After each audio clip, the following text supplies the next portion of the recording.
It was a Monday night in New York City, December 8th, 1980. The streets outside the Dakota Building were quiet, lit by the glow of street lamps and the hum of late-night traffic. Inside, John Lennon and Yoko Ono had just finished a long day at the recording studio, putting the final touches on their new music. Lennon, now 40, was at peace. After years of chaos and controversy, he was ready to re-enter the world he once ruled, not as a Beatle, but as a husband, father, and artist with something new to say. At around 10:50 p.m., their limousine pulled up outside their home on West 72nd Street. Fans often gathered there, waiting for a glimpse of Lennon. Among them that night was a man who had been waiting for hours, quiet, unremarkable, holding a copy of Lennon's album Double Fantasy. His name was Mark David Chapman.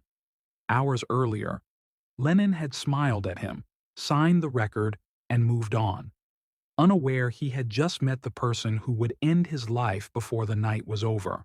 Moments later, as Lennon and Ono crossed under the archway of the Dakota, 5 shots rang out. 4 of them hit Lennon in the back and shoulder. He stumbled forward, gasping, before collapsing inside the building. Within minutes, he was rushed to Roosevelt Hospital, but the damage was beyond repair. John Lennon was pronounced dead at 11:15 p.m. The news spread with the speed of disbelief. Radio stations interrupted regular programming. Television anchors struggled to find words. Fans flooded the streets of New York, lighting candles, singing, crying, trying to process how one of the most famous musicians in the world could be gone so suddenly. Around the globe, vigils sprang up overnight: London, Tokyo, Sydney, and hundreds of cities in between. For many, Lennon's death felt larger than a single tragedy. It symbolized the end of an era, the fading of the 1960s dream of peace and idealism he had once championed. But as tributes poured in, one question echoed everywhere. Who was Mark David Chapman, and what could possibly drive an ordinary man to commit such an extraordinary act of violence? That question is where our story begins. To understand the man who killed John Lennon, we have to look long before that December night, back to a childhood filled with quiet tension, loneliness, and an ever-growing need to be noticed. Mark David Chapman was born on May 10, 1955, in Fort Worth, Texas, to a military father and a nurse mother. His father's strict discipline clashed with his mother's attempts at warmth, creating a household of emotional distance and unpredictable moods. Chapman grew up withdrawn, imaginative, and deeply insecure, traits that would later shape his worldview in troubling ways. By his teenage years, Chapman's inner world had become a mix of fantasy and self-hatred. He developed an obsession with control and authority, perhaps a reaction to his father's dominance, but also an intense fascination with fame and recognition. He wanted to matter. At one point, he even imagined himself as a rock star or a hero in his own story, an escape from the reality that he felt invisible. As he grew older, Chapman began drifting. After high school, he joined the YMCA as a counselor, where for a brief moment he found purpose working with children. Those who knew him then described him as kind and gentle, but easily agitated. In the late 1970s, his behavior became increasingly erratic. He experimented with substances, struggled with depression, and even attempted to end his own life in 1977. That incident would mark a turning point. It was after his recovery that his religious zeal and emotional instability began to intertwine in dangerous ways. Around that same time, Chapman married his wife Gloria in Hawaii and tried to rebuild a normal life. He held a job as a security guard and claimed to have found faith. But beneath that fragile surface, his mind was unraveling. He began developing paranoid thoughts and mood swings. He told friends he was losing touch with reality. Chapman's loneliness grew into fixation. He devoured books, music, and celebrity interviews, searching for meaning and identity in other people's lives. The world was full of people he admired, but none fascinated him more than John Lennon. To Chapman, Lennon was everything he wanted to be: famous, outspoken, admired, and larger than life. But in his mind, admiration would soon twist into something much darker, a sense of betrayal that would consume him entirely.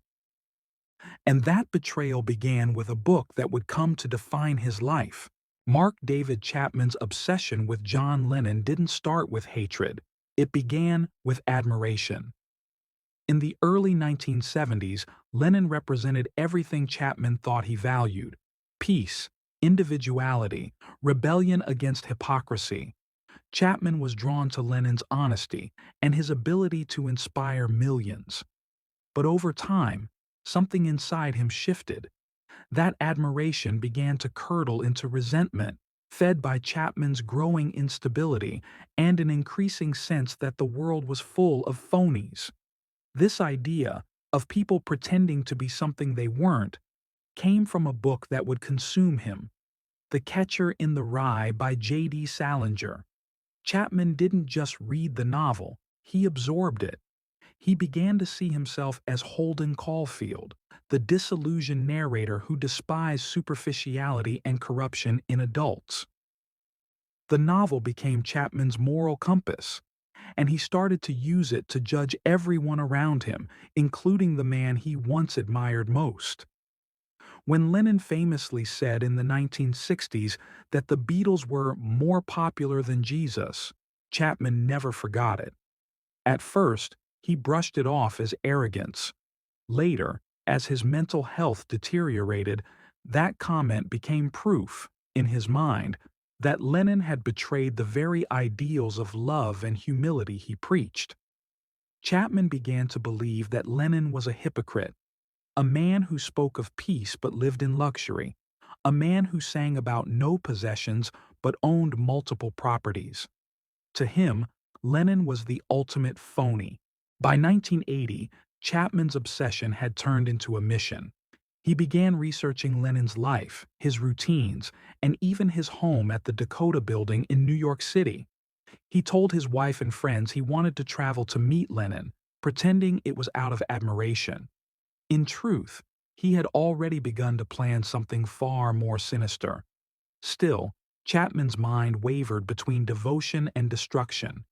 He once wrote in his journal that he felt like two people inside one body: one who wanted to worship Lennon and another who wanted to erase him. On several occasions, he flew to New York intending to confront Lennon, but lost the nerve and returned home.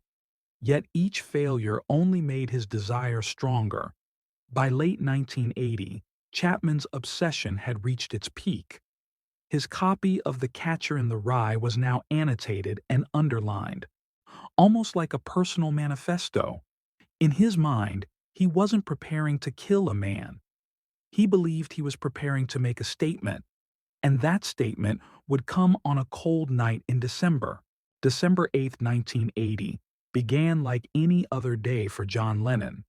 He and Yoko Ono had spent the morning at their apartment in New York's Dakota Building before heading to a photo shoot and later to the record plant studio to mix a new song, Walking on Thin Ice.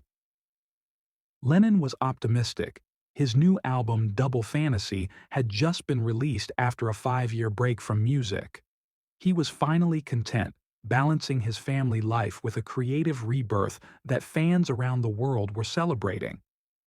For Mark David Chapman, the same day marked the culmination of months of obsession and planning. He arrived in New York from Hawaii a few days earlier, carrying a revolver and a copy of The Catcher in the Rye. He checked into a cheap hotel near Central Park, telling staff he was just another tourist. But his suitcase contained something far darker: the gun he had purchased illegally and the bullets he believed would give his life meaning. That morning, Chapman went to the Dakota Building and waited outside, mingling with other fans. Around 5 p.m., Lennon and Ono left for the studio. As they stepped outside, Chapman approached Lennon, nervous but polite, and asked him to sign his album. Lennon smiled and obliged, signing John Lennon 1980 across the cover of Double Fantasy. Photographer Paul Goresh captured the moment, a haunting image that would later circulate around the world.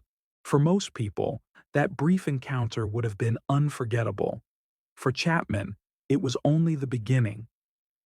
He stayed near the building for hours as night fell, reading The Catcher in the Rye and waiting for Lennon to return. At around 10:50 p.m., when Lennon and Ono stepped out of their car and walked toward the entrance, Chapman was standing in the shadows. As Lennon passed, Chapman called out his name, then fired 5 shots from behind. 4 bullets struck Lennon in the back and shoulder. He stumbled forward, collapsing inside the Dakota's archway, bleeding heavily. Within seconds, Yoko Ono screamed for help. Police officers from nearby quickly arrived and found Chapman still standing at the scene. He had placed his gun on the ground and was reading his copy of The Catcher in the Rye. When an officer asked if he knew what he had done, Chapman simply replied, "Yes, I just shot John Lennon." The news of John Lennon's shooting spread through New York City within minutes, but disbelief lingered long after the confirmation came. Lennon was rushed by police to Roosevelt Hospital, not in an ambulance, but in the back of a patrol car, as officers knew there wasn't time to wait. Doctors worked desperately to save him, but the damage from 4 bullets was catastrophic. At 11:15 p.m., John Lennon was pronounced dead on arrival. Just after midnight, a stunned newscaster on ABC interrupted Monday Night Football with the announcement, John Lennon, outside his apartment building on the west side of New York City, was shot twice in the back, dead on arrival. Those words would echo through millions of homes. Fans across the globe were awake within hours, many in tears. In New York, hundreds gathered outside the Dakota, candles in hand, singing Beatles songs softly through the night. Meanwhile, Mark David Chapman sat calmly in the back of a police car, handcuffed but eerily composed. At the station, officers described him as polite, quiet, and detached, almost as if he were an observer to his own crime. In his pocket, they found the signed Double Fantasy album and a copy of The Catcher in the Rye, in which he had written, "This is my statement." He told police he had acted alone and expressed no immediate regret. In the months that followed, the case drew intense public scrutiny. Psychiatrists evaluated Chapman repeatedly, debating whether he was legally insane. Some experts argued he was delusional, living in a fantasy world where Lennon's death was meant to fulfill a spiritual purpose. Others maintained that he understood his actions completely, that the murder was premeditated and coldly executed. In June 1981, to the shock of his lawyers, Chapman pleaded guilty to second-degree murder. He claimed God had told him to enter the plea and refused to go to trial. During sentencing, he quoted passages from The Catcher in the Rye, saying the book explained everything. The judge sentenced him to 20 years to life in prison. As Chapman was led away, the world searched for meaning in the senseless. John Lennon, a man who had preached love, peace, and unity, had been killed by one of his own fans. For millions, it wasn't just the loss of a musician, it was the death of an ideal. But understanding why Chapman did it would prove far more complex than anyone imagined. To this day, the question remains, why did Mark David Chapman kill John Lennon? What could have driven an ordinary man with no history of violent crime to commit one of the most shocking acts in modern history? The answer, experts say, lies somewhere between mental illness, obsession, and a desperate search for identity. In the months after his arrest, Chapman underwent extensive psychiatric evaluations. The results painted a troubling picture. He was diagnosed with several mental health conditions, including paranoid schizophrenia and psychotic delusions. Doctors noted his fractured sense of self, an inner battle between admiration and hatred, between wanting to be Lennon and wanting to destroy him.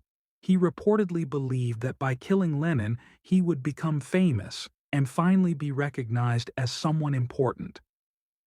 But fame wasn't the only motive. Chapman's worldview had become deeply distorted by religious extremism and the moral framework he built around the catcher in the rye. In his mind, Lennon represented everything wrong with the world: hypocrisy, materialism, and false virtue. Chapman convinced himself that eliminating Lennon wasn't murder. It was an act of purification. During later interviews, he described his decision as a mission, claiming he acted out of a moral duty to expose what he saw as lies. Yet beneath that self-justification was something simpler and more human: envy. Chapman saw in Lennon everything he couldn't be. He was talented, loved, successful, and meaningful to millions. For a man who had spent his life feeling invisible, that contrast became unbearable. Some psychologists argue that Lennon's fame didn't just attract Chapman, it consumed him. Killing Lennon was, in a twisted way, an attempt to steal a piece of that immortality. In prison interviews decades later, Chapman would oscillate between remorse and self-importance. At times, he spoke softly about his guilt, acknowledging that he destroyed not just one life, but countless others: Lennon's family, his fans, and even his own. At other times, he lapsed into philosophical justifications, describing the murder as a spiritual act. Experts remain divided on whether Chapman acted out of delusion, narcissism, or a blend of both.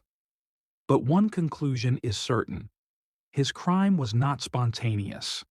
It was deliberate, symbolic, and planned over months of inner turmoil. Chapman's mind became the stage where ideology, obsession, and fantasy collided, and the world became his unwilling audience. Since his conviction in 1981, Mark David Chapman has spent more than 4 decades behind bars at Greenhaven Correctional Facility in New York.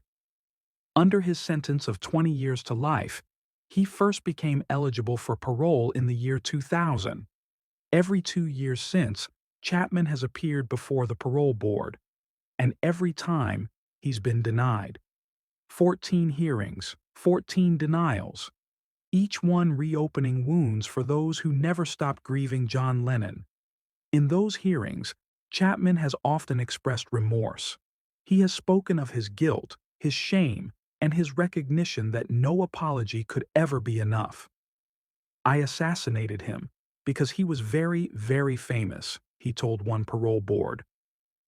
"That's the worst reason anyone could have for doing something like that."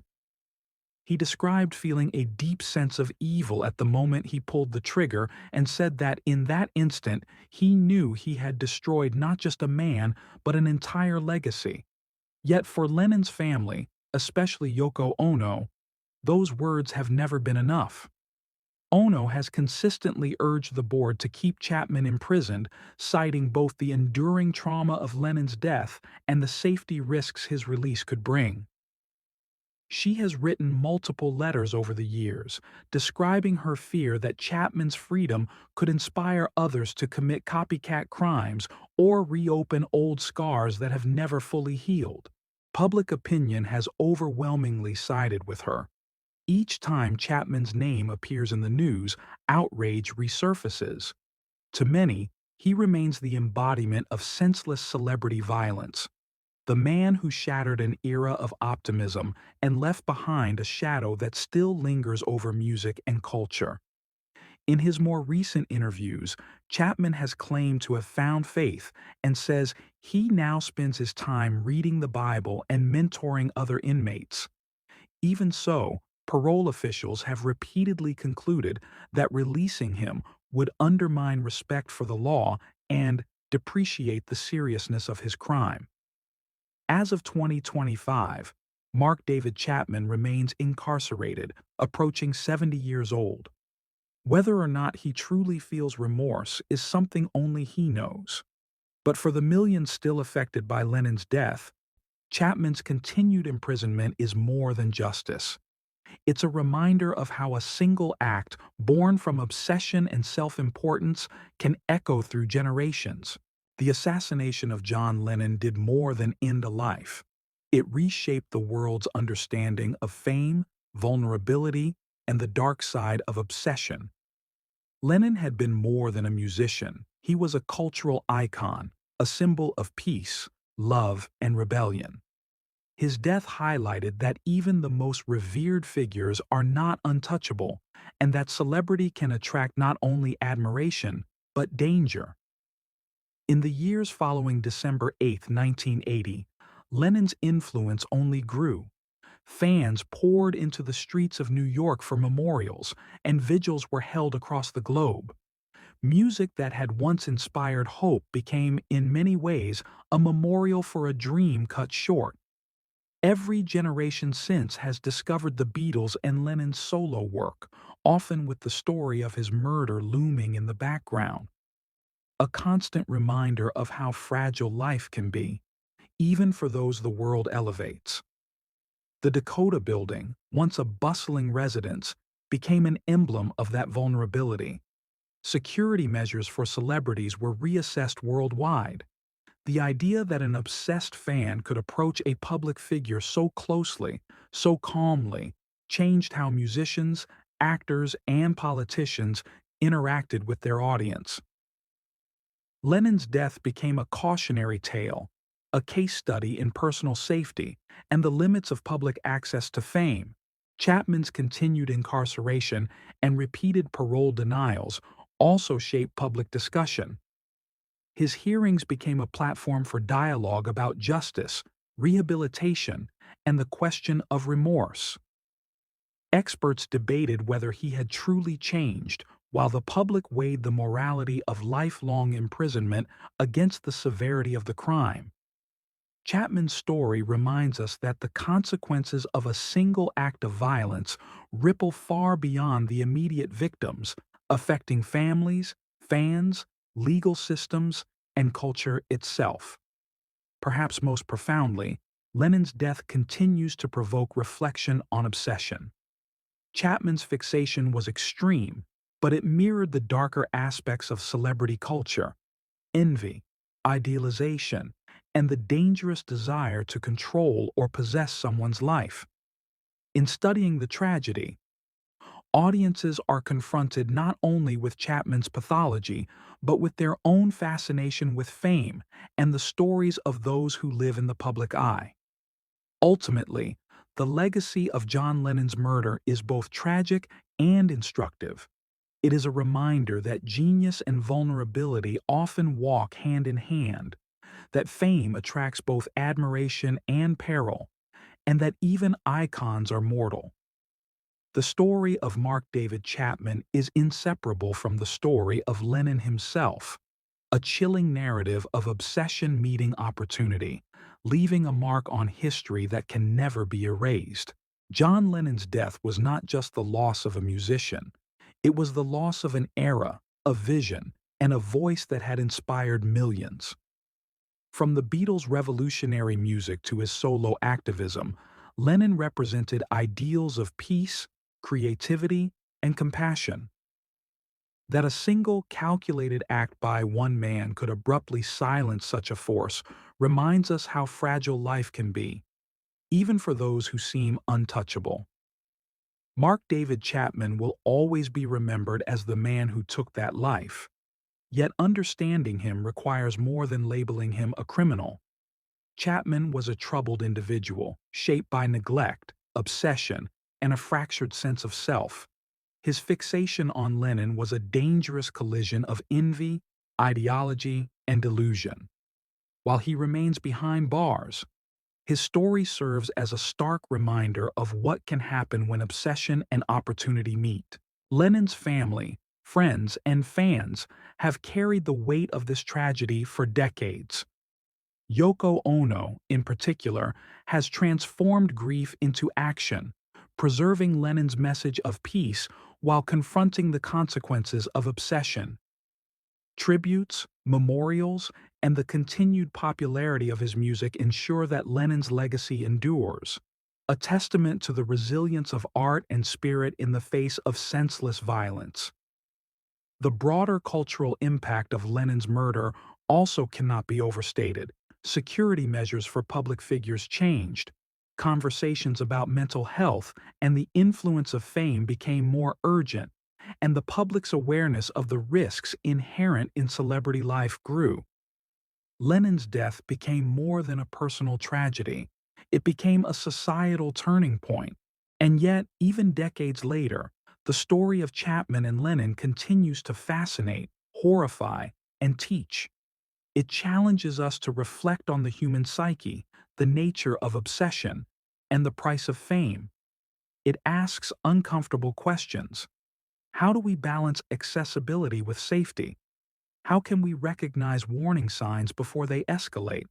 And, perhaps most importantly, how do we honor lives cut short while learning from their stories?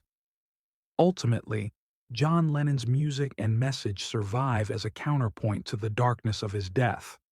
His songs continue to inspire, and his ideals remain relevant to each new generation.